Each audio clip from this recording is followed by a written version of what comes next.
Hello, welcome to my mini blog. Ready হয়ে গেছি আজকে একটু বেরোবো বলে। তো বৃষ্টি শুরু হয়ে গেছে।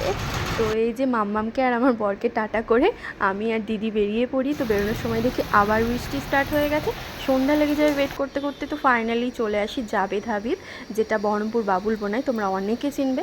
তো এসে দেখি একজন হেয়ার কাট করছে। অনেকক্ষণ ওয়েট করার পর আমি চলে যাই আমার হেয়ারটা ওয়াশ করাতে।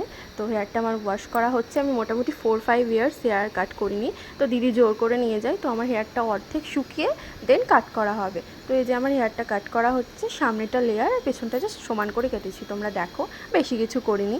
আর এদিকে আমার হেয়ারটা কাট করা হচ্ছে, আবার শুকানো হচ্ছে পুরোটা। তো এদিকে আমার হেয়ারটা একটু সেট করে দিচ্ছে।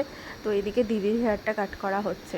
আমার মোটামুটি কমপ্লিট, দিদিরটা এখনও চলছে। এই যে হয়েই গেছে প্রায়। আমাদের দুজনকে এবার দেখো কেমন লাগছে জানিও। তো আমার হেয়ারটা তোমাদেরকে আরেকবার ভালো করে দেখিয়ে নিচ্ছি।